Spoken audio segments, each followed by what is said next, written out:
Buenos días, no, buenas noches. Estamos transmitiendo el programa México, el árbol de los mil frutos, desde Puebla, de Zaragoza, de Los Ángeles o Angelópolis. Vamos el día de hoy a reflexionar en torno a dos temas. El día del 20 de noviembre se celebra en México el Día de la Revolución Mexicana. Entonces, parte de nuestro programa pues va a ser reflexionar sobre esto que se llama la Revolución Mexicana.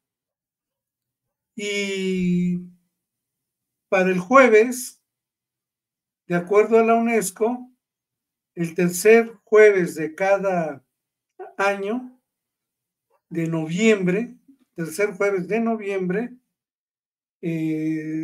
pues convoca la UNESCO a celebrar el Día de la Filosofía, el Día Internacional de la Filosofía. Interesantes conjuntar los dos temas, porque incluso se puede hablar de la revolución en filosofía o la filosofía de la revolución, o de manera conjunta, pero también separada, pues referirnos a las dos efemérides. Pues comenzaré haciendo unos comentarios en torno a la Revolución Mexicana. Todo el mundo habla de la Revolución Mexicana, pero difícilmente existe un consenso de qué entender por ello. Es una revolución, según algunos autores, muy atípica, porque no obedeció a ningún plan, sino que se fueron integrando poco a poco diversos sectores para pues, ir integrando el gran movimiento que se conoce como Revolución Mexicana.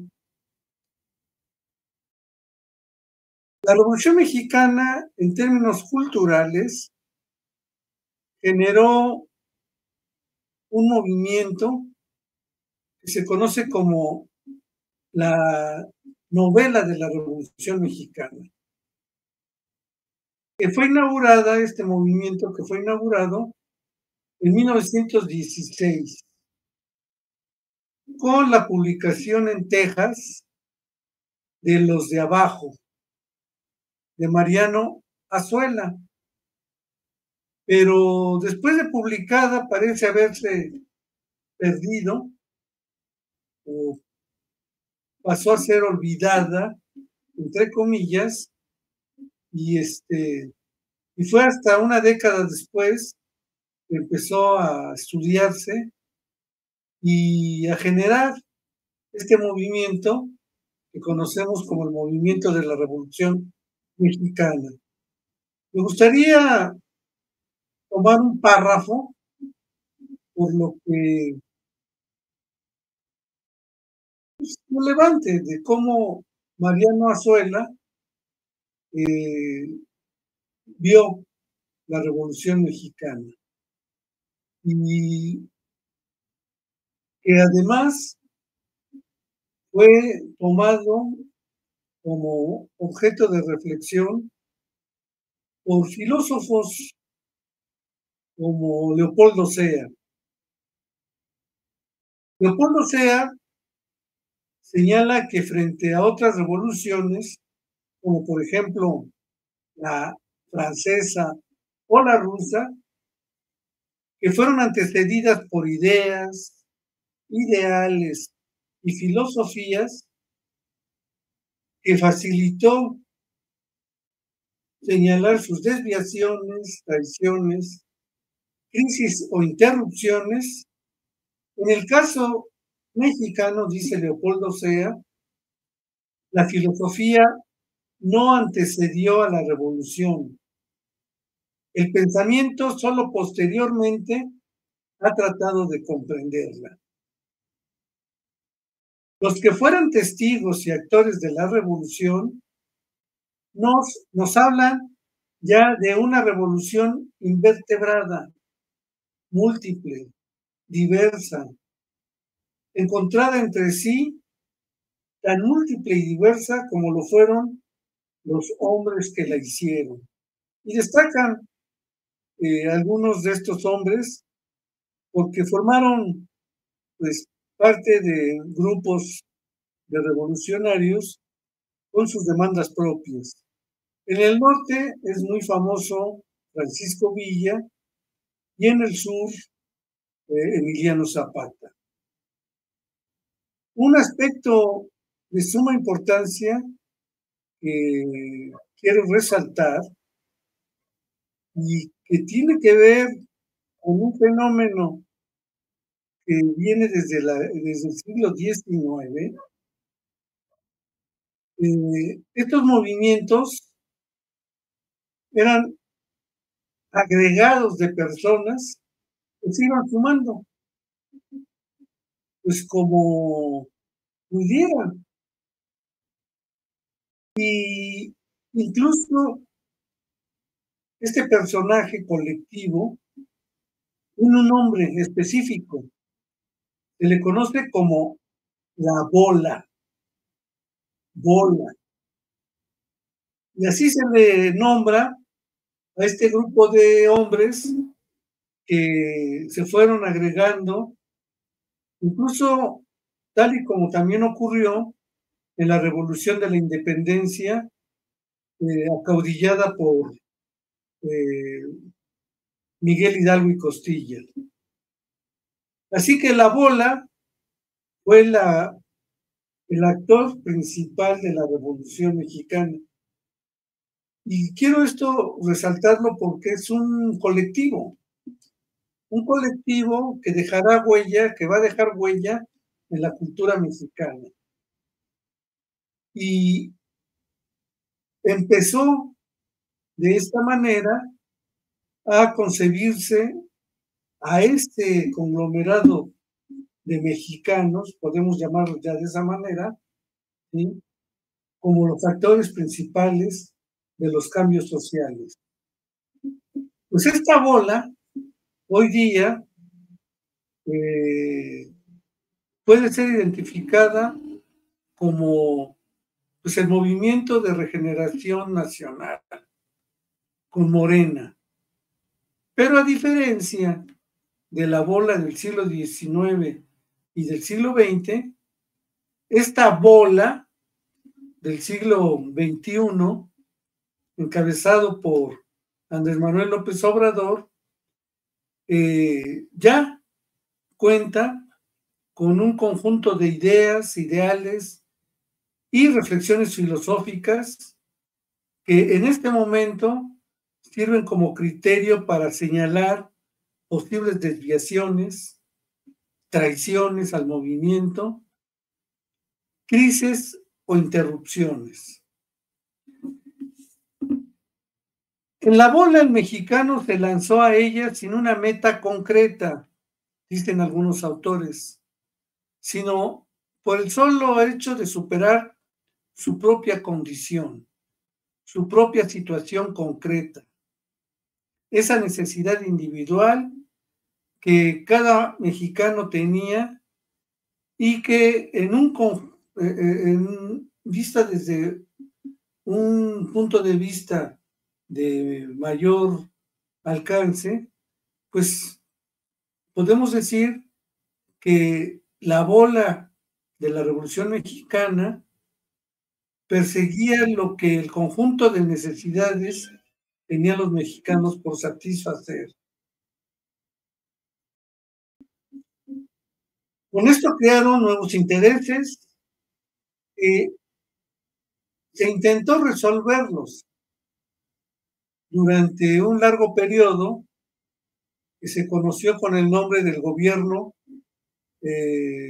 generado por la revolución, que finalmente fue traicionada en una larga travesía de casi un partido por 100 años, de casi un partido político, que tuvo distintos nombres, pero que finalmente el más famoso de ellos fue el de Partido de la Revolución Institucional, el PRI.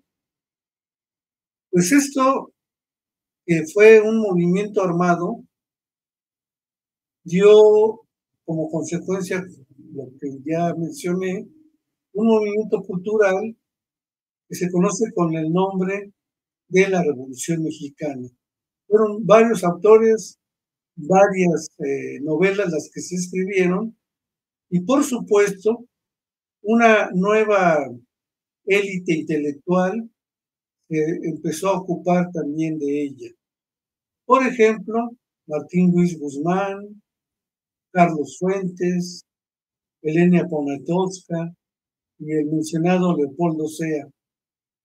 Y en alguna medida también, en buena medida, Octavio Paz la retoma en algunos de los capítulos de su obra que conocemos, El laberinto de la soledad. Entonces, todo parece indicar esta unión entre la Revolución Mexicana y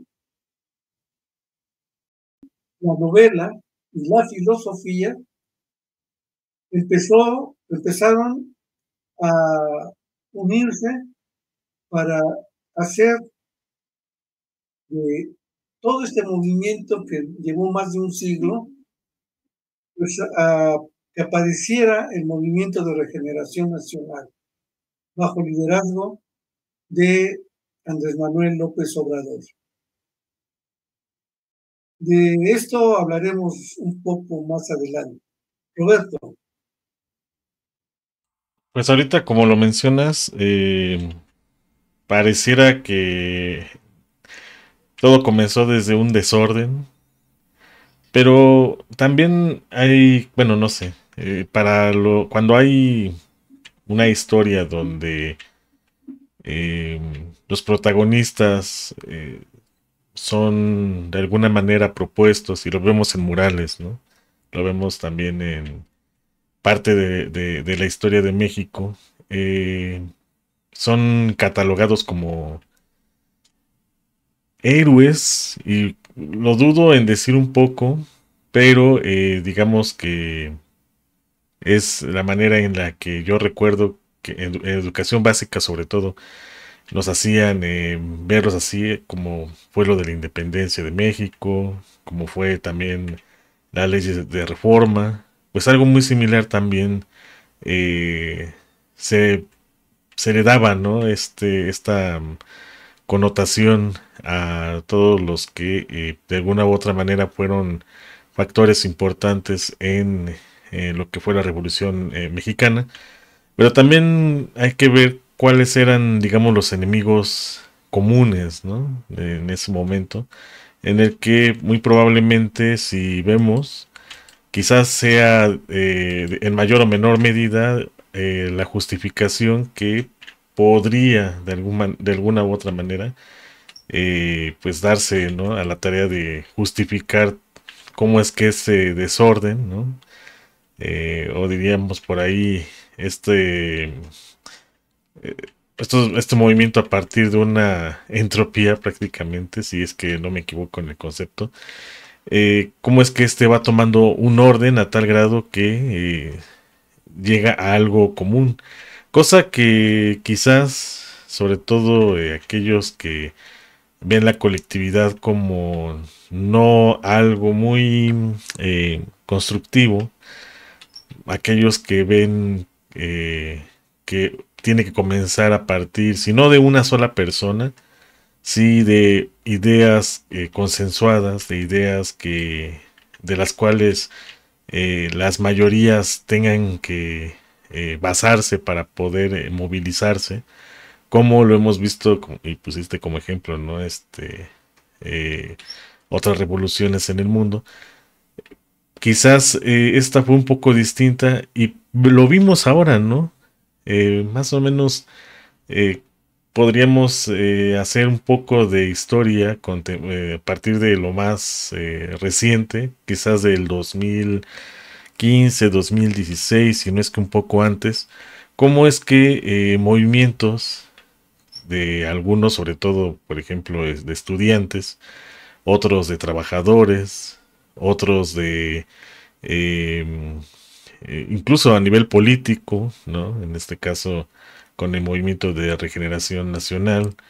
En fin, vimos cómo otros grupos académicos, entre otros más, fueron moviéndose, ¿no? Quizás con objetivos totalmente distintos, ¿no? Con objetivos que incluso para cualquiera que tuviera que organizar, ¿no? Ese tipo de movimientos podría ser un dolor de cabeza. Incluso recuerdo que cuando hacían sus mesas de trabajo, los de Yo Soy 132, ¿no? Por poner un ejemplo, había organizadores que decían, bueno, vamos a ponernos de acuerdo porque no podemos discutir todo al mismo tiempo, ¿no?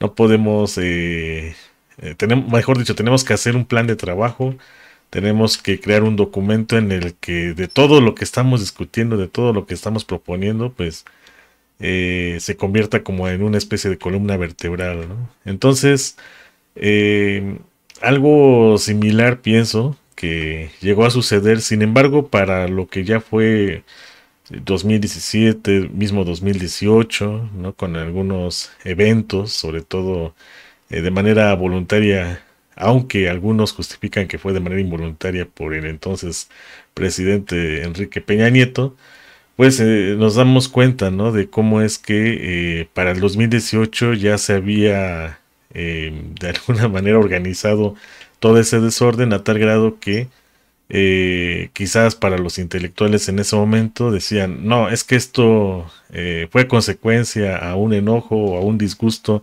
hacia el PRI, ¿no? Como ahorita acabamos de mencionar, ¿no? Que viene desde esas épocas de la Revolución Mexicana, que quizás el factor era también los logos o sea, el hartazgo, digamos, ¿no? De la gente hacia estos partidos. Y quizás lo vemos así de manera simplista porque eh, todo este proceso llevó a que se viera de esa manera.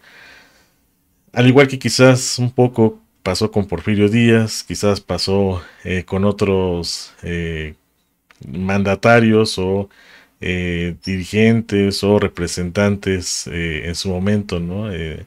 Antes de que terminara la revolución, que se pone una fecha estimada de 1910, y que pues vimos, ¿no? Cómo es que a pesar de que se llegó a la silla presidencial, ¿no? Que por cierto es, por ahí ojalá nos puedas contar esa anécdota, ¿no? De esa famosa silla presidencial, sobre todo cuando llegaron a la Ciudad de México y cómo es que, pues en teoría, tenía que haber estado ahí Zapata, si no mal recuerdo, pero fue otro quien tomó ese lugar.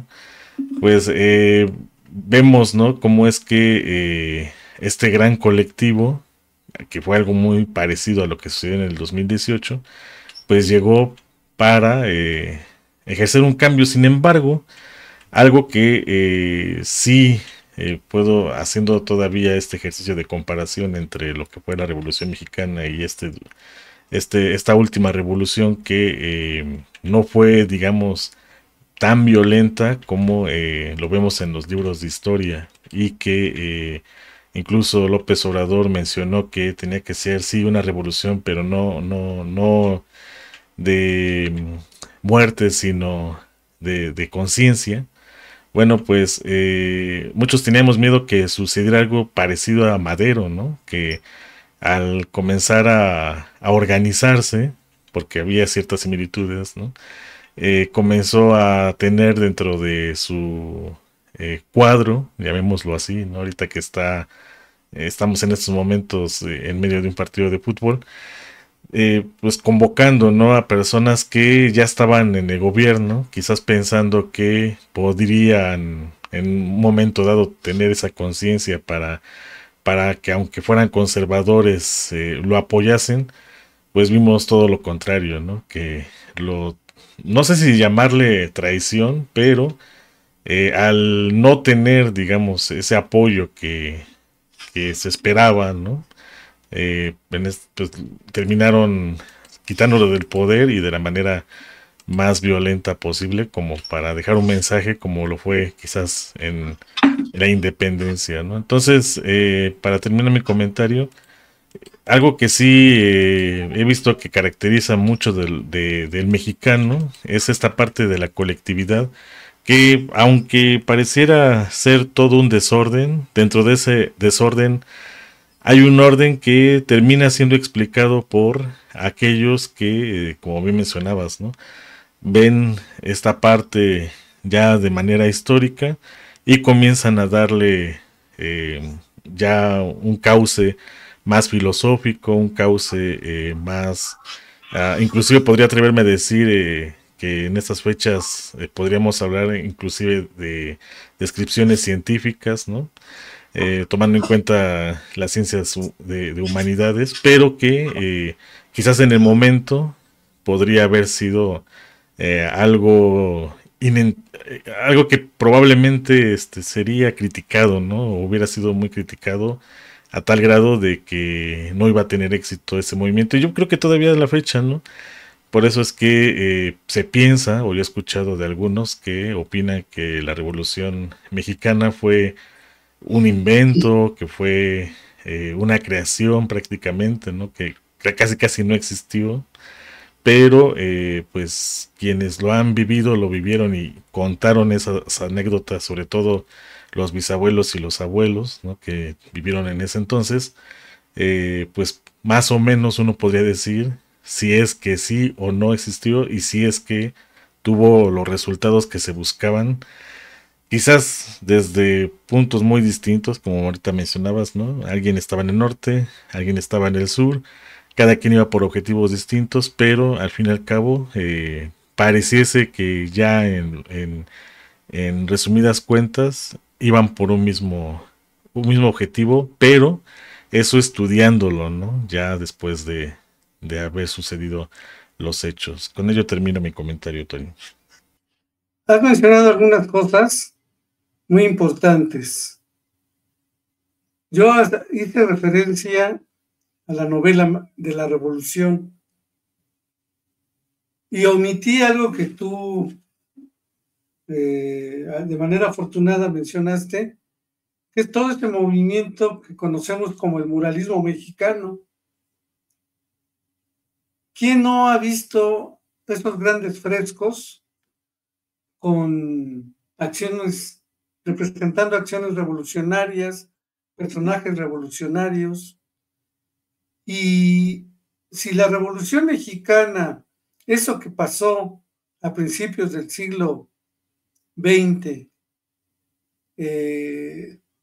no sabemos exactamente qué fue lo que pasó, o por lo menos hay muchas versiones de aquellos que niegan que haya sido un movimiento concertado, con objetivos claros, sino que, eso dicen otros, por el contrario, fue a la misma manera del movimiento de Hidalgo, una suma de individuos que fueron formando lo que llamamos la bola. Y pues es muy importante tomar en cuenta que si se quiere saber qué es la Revolución Mexicana, además de las novelas, pues hay que analizar y ver pues a los muralistas. Ahora bien, esto me lleva a una conclusión provisional. La Revolución Mexicana es lo que se ha construido de ella dentro de la novela, dentro del muralismo, y no olvidar la música.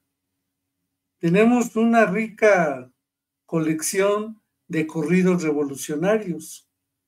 Entonces, ahora que ya estamos un poco más concentrados en el tema, empiezan a aparecer pues sugerencias de cómo podemos entender todos la Revolución Mexicana.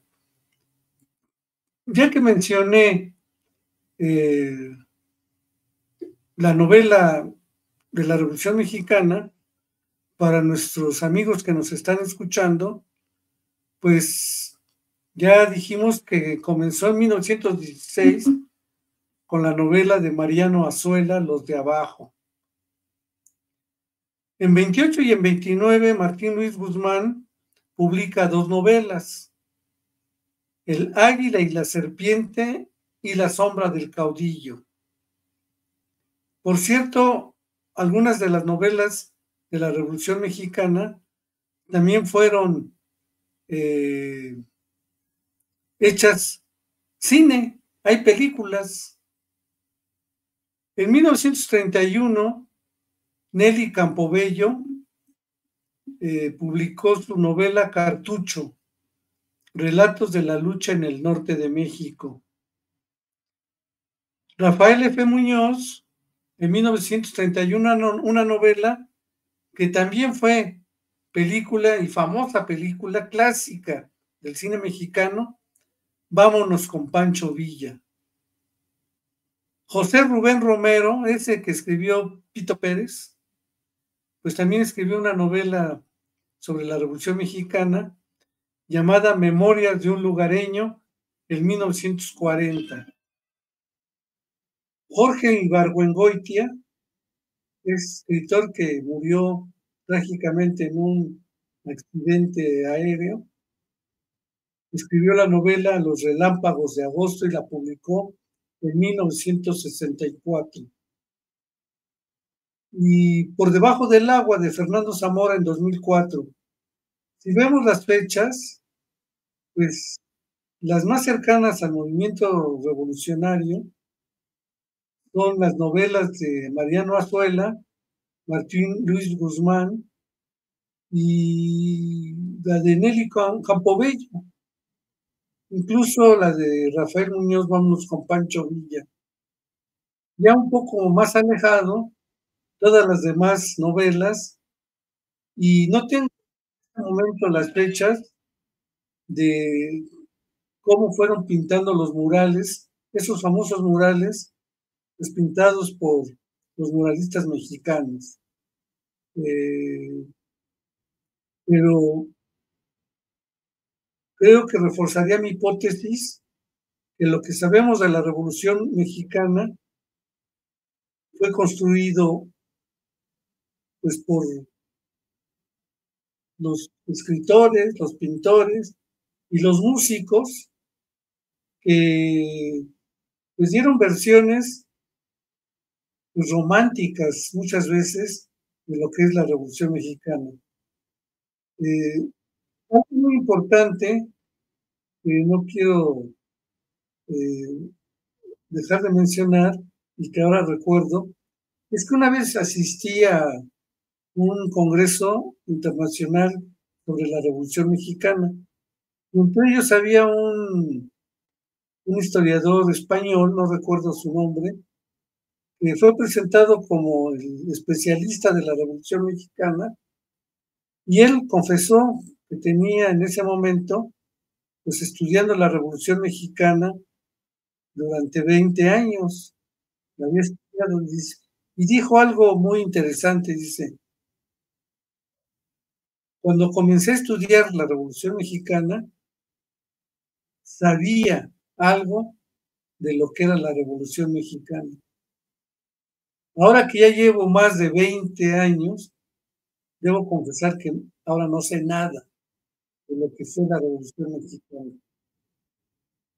Entonces, pues, lo menciono por el desconcierto que uno puede tener cuando se pone uno a estudiar pues, la Revolución Mexicana, teniendo como base pues, otras revoluciones. Es una revolución muy sui generis. Womack, en su libro de Zapata, y ahora estoy recordando escribió en un párrafo algo parecido a esto. O sea, la idea la tengo, no tengo textualmente cómo lo planteo. Pero ¿qué dice Womack? Dice, la Revolución Mexicana es la única revolución que se hizo para volver al pasado. Y recordemos que muchas de las demandas pues, tenían que ver con la recuperación de las tierras de los campesinos. Entonces querían que se retornara a esos momentos en el que pues, la tierra era de su propiedad. Entonces, es una revolución contrarrevolucionaria. Eso es lo que parece decir Womack. Y muy importante también que el papel que jugó la escuela, ¿no? Tú lo mencionaste también. Uno sabía lo que es la Revolución Mexicana, pues por lo que nos decían nuestros maestros en la escuela primaria. Y cierro este comentario de que señalando que en la Ciudad de México y en otros lugares, también Puebla, se celebra un desfile conmemorativo de la Revolución. Entonces hay que agregar también la presencia de los desfiles para mantener viva esta efeméride que pues el día de mañana va a cumplir un año más. ¿Cómo la ves, Roberto? Algo que caracteriza a los mexicanos, pienso yo, es esta parte de la creatividad, ¿no? Y pongo este concepto sobre la mesa porque alguna vez una maestra de psicología educativa que se llamaba Paola, ahorita mientras recuerdo su apellido, eh, cuando hablábamos sobre procesos educativos, este concepto de creatividad fue parte de la base, ¿no? Con el que se inició el curso.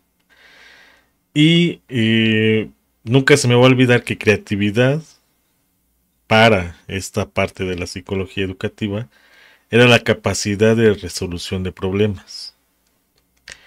Es decir, que a partir de un problema, uno tenía que, con las herramientas disponibles, aprendidas o desaprendidas, o aquellas que uno uno fuera encontrando en el camino, pues con eso resolver ese problema que uno tuviera enfrente, ¿no?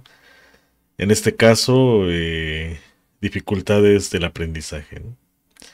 Entonces, tomando en cuenta ello y que los hechos fueron tan diversos y tan complejos, eh, pues el mexicano se encontró con ese gran problema, ¿no? De cómo construir lo que hoy conocemos como Revolución Mexicana, ¿no?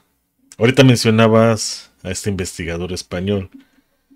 Quizás porque el estudio que hizo fue con un enfoque más, pienso yo, histórico.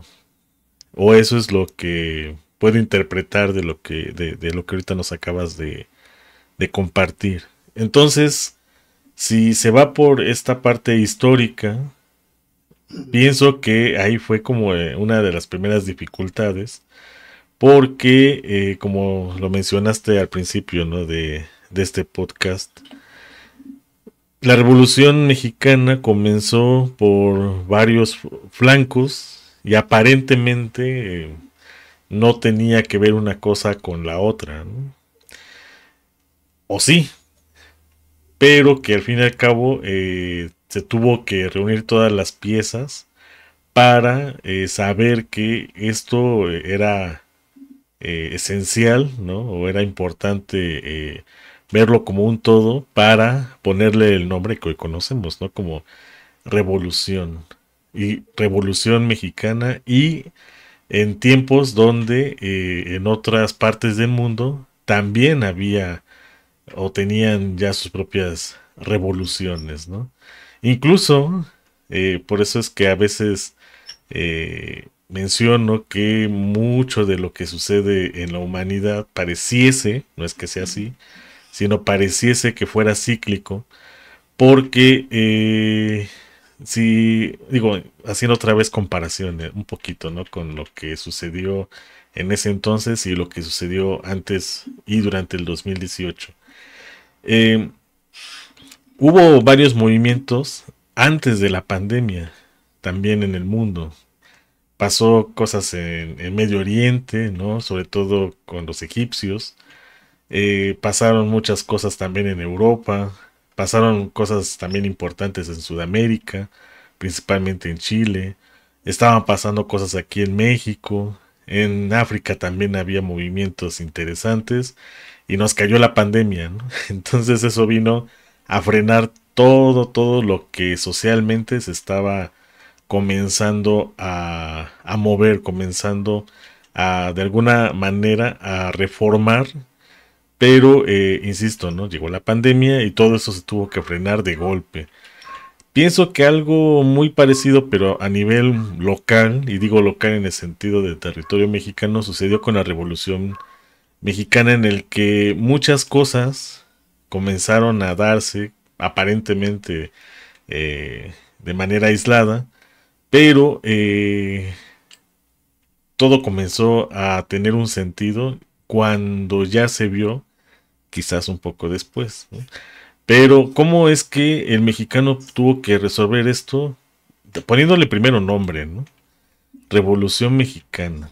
Tú acabas de mencionar a un autor que creo que fue, y bien lo dices, clave para que comenzara a verse de esta manera, porque quizás antes, o no sé, a lo mejor estoy equivocado, estos hechos no se veían con esa intención, ¿no? Incluso, ahorita mencionaban, ¿no?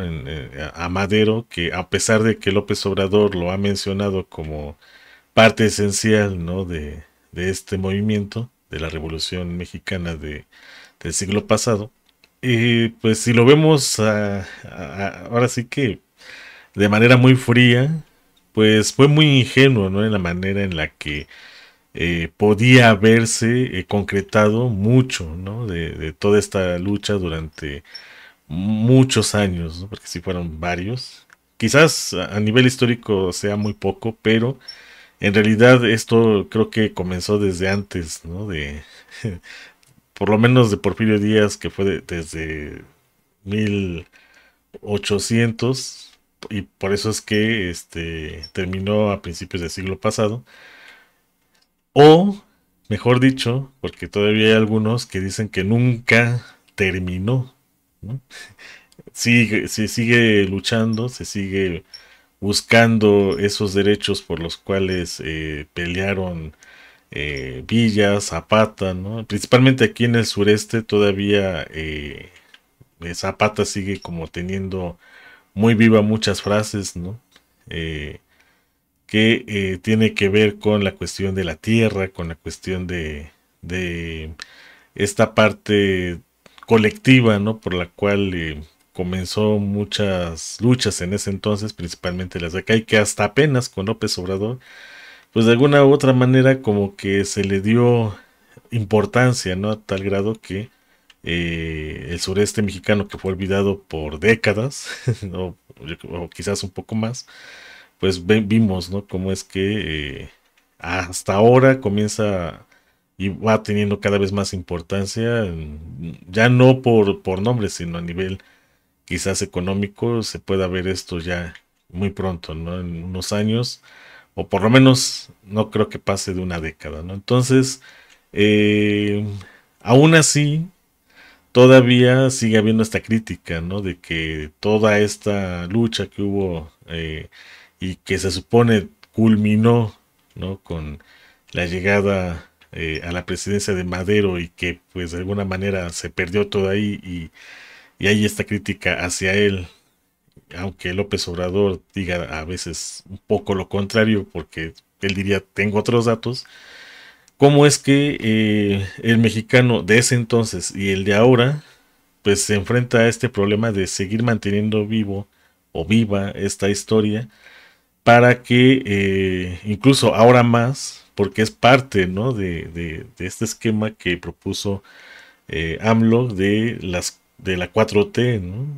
Porque a mí sí, ya viéndolo con esta perspectiva, se me hace muy arriesgado utilizar la Revolución Mexicana como como parte esencial de las 4Ts, ¿no? Entonces, eh, yo sé que él sabe por qué lo utilizó, pero quizás para la gran mayoría, sobre todo los retractores, pues es más, yo creo que ni siquiera estarían criticando ello porque intelectualmente ahorita la oposición está muy mal, pero si no los tuviera, muchos estarían tomando esos hechos como algo para hacer contratesis contra López Obrador. No lo van a hacer, no creo que lo hagan, pero sería muy interesante ver esa discusión, ¿no? De que se pusiera esto sobre la mesa, pero insisto, no hay esa preparación de la hoy oposición para discutir ello, porque yo pienso que también hubo después de esta revolución artística, musical, intelectual, filosófica, académica, ¿no?, que también fue de alguna manera reprimida por ahí de pasados mediados de siglo pasado, eh, pues y algunos siguen todavía vivos, ¿no?, y que están en el gabinete de la presidenta Sheinbaum, pues de ahí en fuera como que hubo una sobreconfianza, ¿no? Ahorita mencionaste este partido, ¿no?, que salió como consecuencia de estos eventos de la Revolución Mexicana, que fue el Partido Revolucionario Institucional, que en el nombre, y alguna vez lo hemos puesto sobre la mesa aquí en México, el árbol de los mil frutos, en el nombre hay cierta contradicción. Pues así también fue esta parte de la historia de México. Yo creo que muchas de las historias que han construido México tienen como esta aparente contradicción, o si lo viéramos un poquito de manera oriental, yo no diría que fuera una contradicción, sino es como la mezcla quizás de los hechos, en el que ni todo es tan bueno, pero tampoco todo es tan malo, ¿no? Tanto que, y con ello quiero cerrar mi comentario, eh, muchos aplauden lo que hizo Porfirio Díaz, pero otros dicen que no, que fue una de las peores etapas de México. Y así podríamos hablar de muchas cosas, ¿no? Y probablemente así fueron muchos de la Revolución Mexicana. Probablemente así ha sido con actores más contemporáneos, y probablemente ahorita así sea parte de la historia escrita y que quizás lo veamos en libros muy pronto, pues con López Obrador, con la presidenta Sheinbaum y con quienes figuren después, ¿no?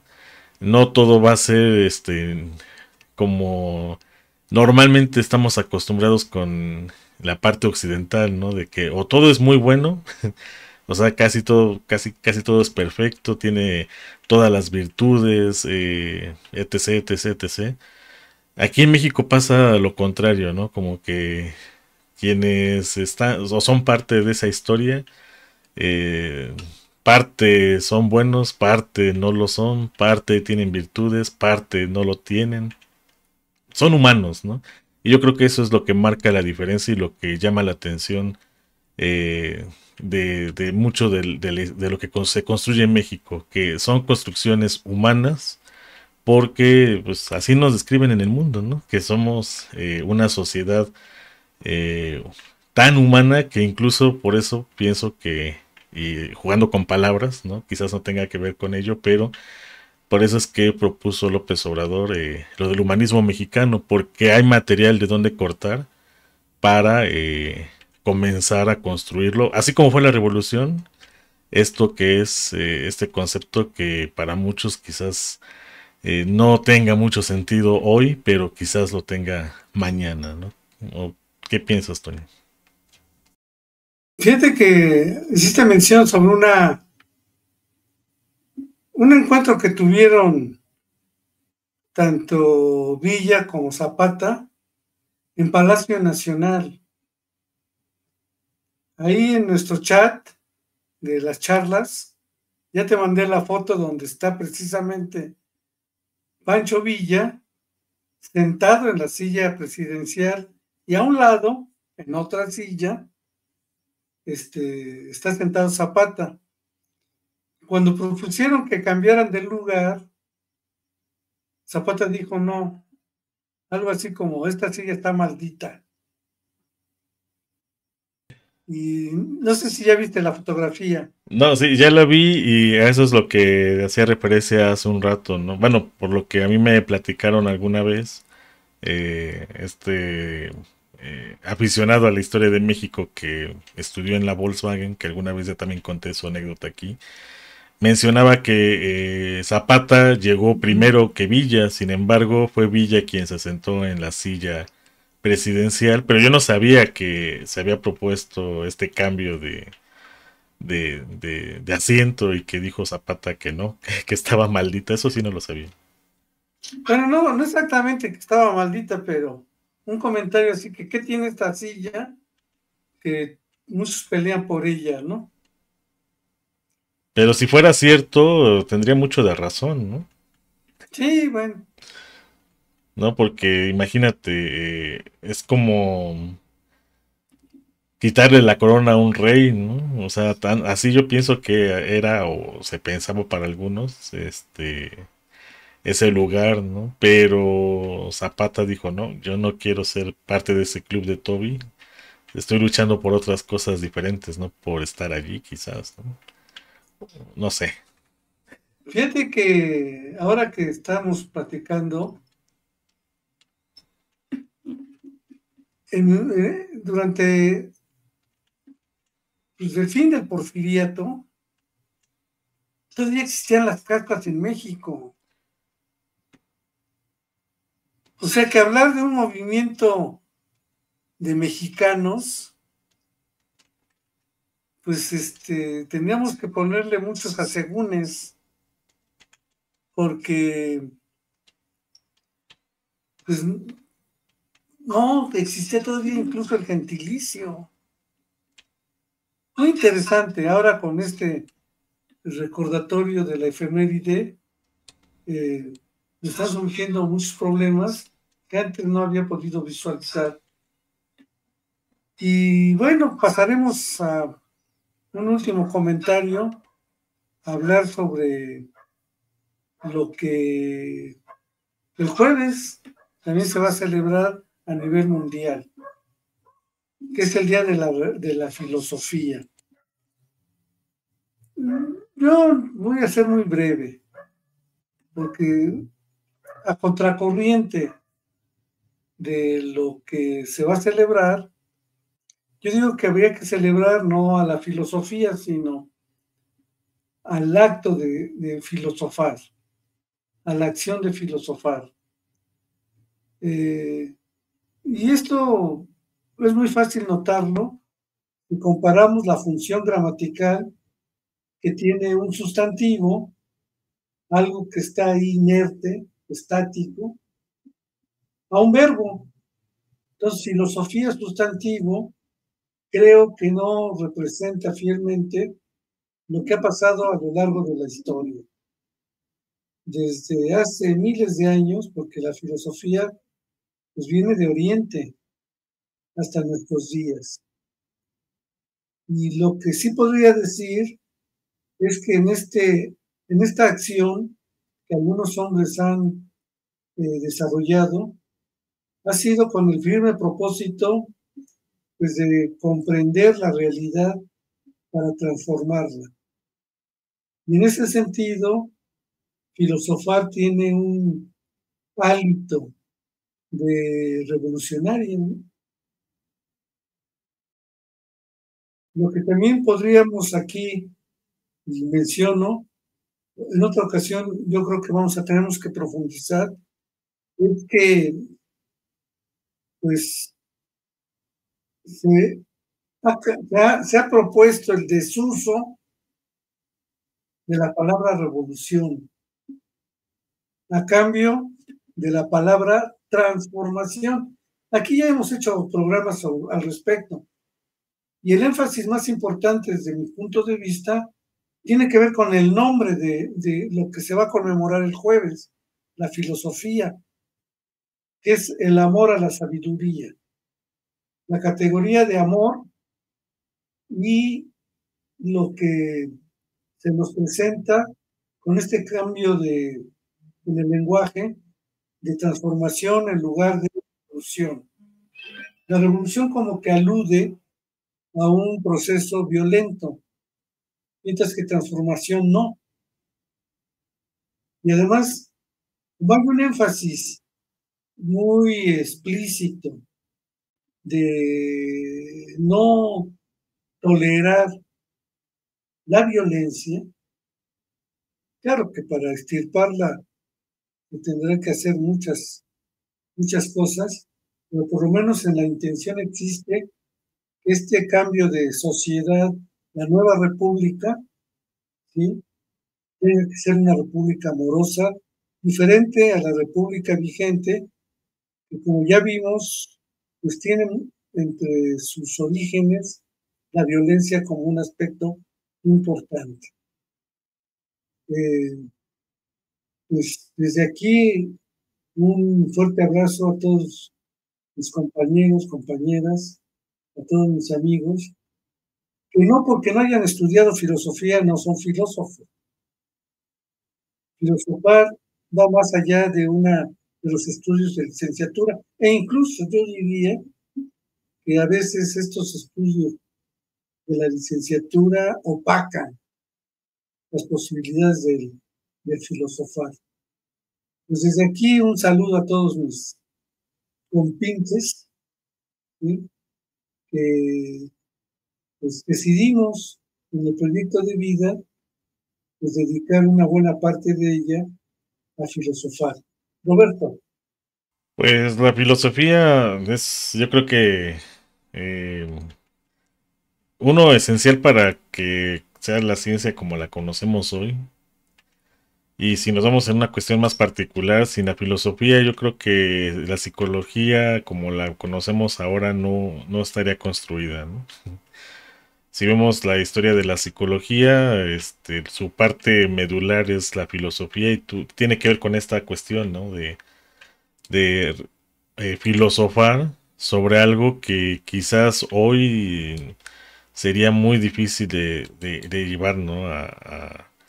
A la discusión, tomando en cuenta que pues tendría que ser algo palpable, ¿no? Y sin embargo, esta construcción que tiene que ver con cientos de años ha llegado a ser parte esencial para muchos, ¿no? Hablar de salud, hablar de cuestión organizacional, hablar de cuestiones colectivas, hablar de aprendizaje, hablar de cuestiones inclusive eh, que pudieran cambiar de alguna manera el pensar de una persona con o sin algún rasgo eh, en cuestión conductual o inclusive en cuanto a la percepción que tiene de la realidad, ¿no? Y tiene que ver todo esto que acabo de mencionar con conceptos filosóficos, ¿no? Entonces, quizás, y yo lo he hecho aquí, ¿no? La crítica de que los filósofos tienden a ser muy conservadores, llamémoslo, y utilizando este concepto que ahora se utilizó mucho en el sexenio que acaba de terminar, pero que pues es parte esencial, ¿no? Para poder comenzar a discutir, ¿no? Quizás algunos nos atrevemos más a hablar, digamos que sin un colchoncito teórico, ¿no? Pero el filósofo trata de argumentar, ajá, creo que esa sería la palabra para poder discutir de manera mucho más fructífera, ¿no? Y insisto, ¿no? Eso ha hecho o ha llegado eh, para que lo utilicemos, aunque todavía no se vea como tal, sobre todo me gustaría, y tú lo has propuesto ya en muchas ocasiones, que se comenzara a dar estas herramientas desde educación básica, pero que sí, quien se atreve, porque yo creo que muy pocos lo hacen. A mí me tocó, y solamente como anécdota, y con ello quiero terminar mi comentario, cuando una de las primeras veces que la UAP me rechazó para entrar a la Facultad de Psicología, una de las propuestas que me dieron fue entrar a filosofía. No me atreví a entrar, tengo que ser sincero. ¿Y por qué? Porque ignoraba, ¿no? Toda esta parte de lo que era la filosofía. Quizás si esto hubiera sido en estos tiempos, me hubiera atrevido, y vuelvo a utilizar esa palabra, hubiera atrevido a entrar a estudiar lo que era la filosofía para filosofar de manera diferente contigo, y quizás las discusiones serían muy distintas, ¿no? Entonces, una felicitación para los filósofos y para los que les gusta filosofar, que no necesariamente estudiaron filosofía y que son parte esencial de lo que pues hoy llamaríamos revolución de las conciencias, pero también sería revolución de las conductas, ¿no? Porque mucho de este pensamiento distinto normalmente se traduce en hechos a partir de estas ideas que